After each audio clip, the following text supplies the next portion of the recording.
Hello student, welcome to our YouTube channel. I am S K Mishra. आज हम class 12th biology का एक important topic के बारे में डिस्कस करेंगे और वो इम्पॉर्टेंट टॉपिक है पॉलन ग्रेन्स। तो स्टूडेंट आइए वीडियो को स्टार्ट करते हैं और स्टडी करते हैं पॉलन ग्रेन्स के बारे में। तो स्टूडेंट ये है पॉलन ग्रेन्स का structure. Normally microspores are the unicellular uninucleated haploid structure which develops to give rise to male gametophyte. It develops to male gametophyte. Microspores represent the first cell of male gametophyte, and microspore is surrounded by two layers.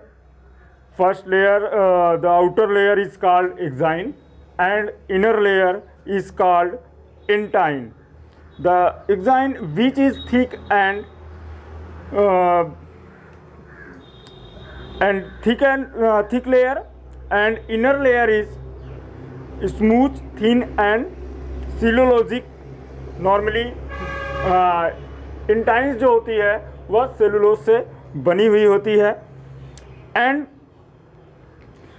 normally the exine shows different types of outgrowth or what it contains a resistant fatty substance called sporopollenin.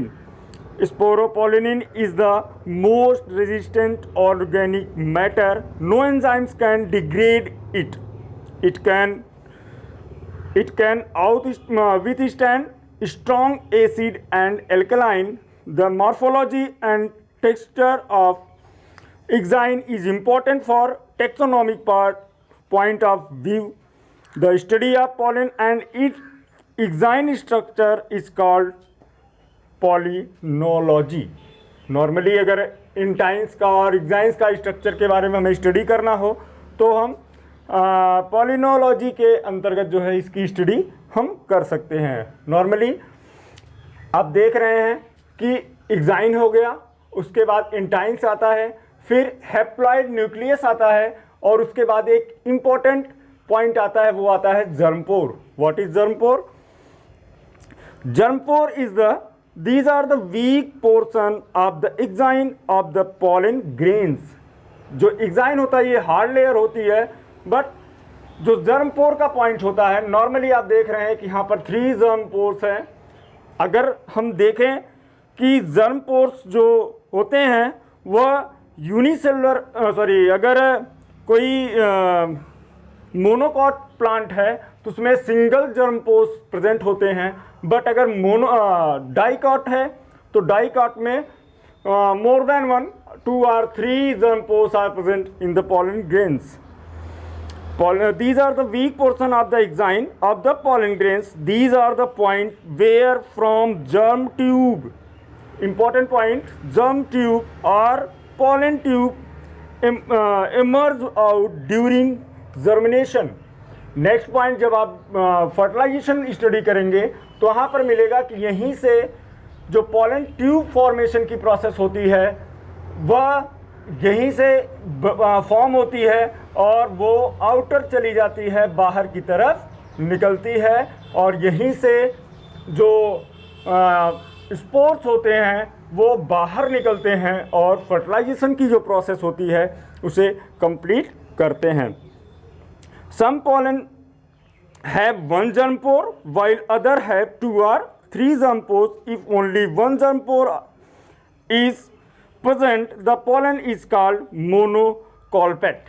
अगर single germ पोर है तो उसे हम कहेंगे मोनोकॉल्पेट, but अगर 2 germ pores present हैं तो उसे कहेंगे bicolpate, and 3 germ pores are present is called tricolpate. ये कैसा pollen grains है? ट्राइकॉल्पेट है, और इसमें आपको 3 जर्म पोर्स जो है वो देखने को मिल रहे हैं। So student, formation and growth of pollen tube, it's very important topic. Normally fertilisation के प्रोसेस जब हम पढ़ना शुरू करते हैं तो फर्टिलाइजेशन के लिए पॉलन ट्यूब फॉर्मेशन पढ़ना ज़्यादा ज़रूरी है, क्योंकि पॉलन ट्यूब फॉर्मेशन जब हम पढ़ेंगे तो उसके बाद ही हमें समझ में आएगा कि किस तरह से पॉलन ट्यूब फॉर्म होता है।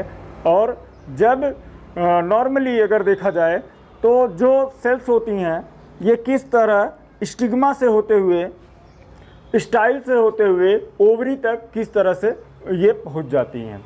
तो ये चीज़ें हमें समझने के लिए सबसे पहले हमें देखना होगा कि किस तरह से पॉलन ट्यूब का फॉर्मेशन होता है। और उसके लिए यहाँ पर एक फिगर, हमने यहाँ पर फिगर ड्रॉ किए हैं कुछ, और उसमें आपको दिखाएंगे कि किस तरह से पॉलन ट्यूब का फॉर्मेशन एंड इमर्जिंग ग्रोथ किस तरह से होती है और किस तरह से एक पूरी पॉलन ट्यूब बनती है। तो बेसिक तौर पे देखा जाए द एग्जाइन, जैसे कि आप जानते हैं एग्जाइन जो है आउटर वाल होती है, इनर वाल जो होती है उसे हम क्या कहते हैं, एंटाइन कहते हैं। तो आउटर वाल जो होती है the exine of the pollen now ruptures and the cytoplasm of the vegetative cell bulks out through germ pore in the form of a tube called pollen tube। Normally देखा जाए तो यहाँ पर एक ट्यूब की तरह का स्ट्रक्चर जो है वह निकलता है बाहर की तरफ, और उसे ही हम क्या कहते हैं, पॉलन ट्यूब कहते हैं। Pollen tube and the apex contain tube nucleus and behind the tube nucleus there are 2 male gametes. यहाँ पर आप देख रहे हैं कि ये ट्यूब न्यूक्लियस है और इसके बाद 2 मेल गैमेट्स हैं। इसके बाद the tube grow towards the ovule making it's way through the style. The tube grow toward the ovule, ovule में ये पहुँचने के लिए एक वे देता है, एक रास्ता देता है, और स्टाइल के थ्रू जो है ये ओवरी तक पहुंचता है। और अगर नॉर्मली हम देखें कि पॉलन ट्यूब जो है वह फॉर्म होती है और उसके बाद ये जो भी मेल गैमेट्स होते हैं इनको ओवरी तक डिस्पैच कर देती है, वहाँ तक पहुँचा देती है। तो ये प्रोसेस थी पॉलन ट्यूब फॉर्मेशन की। नॉर्मली अगर देख रहे हैं कि पॉलन ट्यूब का जो फॉर्मेशन होता है वह कहाँ से शुरू होता है, यहाँ से पहले तो हेप्लॉइड न्यूक्लियस होता है। हेप्लॉइड न्यूक्लियस में धीरे धीरे जनरेटिव सेल्स प्रोड्यूस होना स्टार्ट होती हैं, और उसके बाद जो जनरेटिव सेल्स होती हैं वो आगे चल कर के पॉलन ट्यूब फॉर्म करेंगी, और जो वेजिटेटिव सेल्स होती हैं वो मेल गैमेट सेल्स को फॉर्म करती हैं। और उसके बाद ये पूरी प्रोसेस होती है। यहाँ पर आप देख रहे हैं कि एक ट्यूब न्यूक्लियस दिया गया है, जो ट्यूब न्यूक्लियस होता है यही आगे चल कर के पॉलन ट्यूब फॉर्म करता है, और जो मेल गैमेट्स होते हैं ये मेल गैमेट्स इसी ट्यूब से होते हुए स्टाइल से होते हुए ये व्यूल तक पहुंच जाते हैं। तो ये स्टूडेंट ये है pollen grains and pollen tube formation. Basic तौर पर एक ही पॉलन ट्यूब फॉर्म होती है, और इसके बाद जो होता है, इसके बाद अगर आप देखेंगे कि ये जो पॉलन ट्यूब होती है ये स्टाइल से होते हुए जब ओव्यूल तक पहुंचती है तो वहाँ पर एंट्री करती है, और एंट्री करके जो 2 मेल गैमेट सेल्स हैं उनको डिस्पैच करती है, और फर्टिलाइजेशन की प्रोसेस जो होती है उसे कंप्लीट कराती है। तो अगला टॉपिक आपका क्या होगा, वो होगा fertilization। What is fertilization? Fertilization is the process of,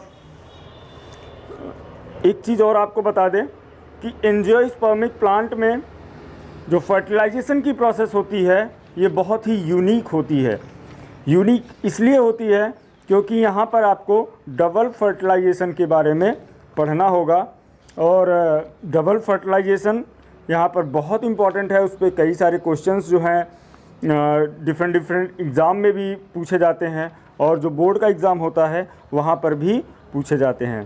तो आपको बहुत ही केयरफुली जो है इसको स्टडी करना होगा डबल फर्टिलाइजेशन को।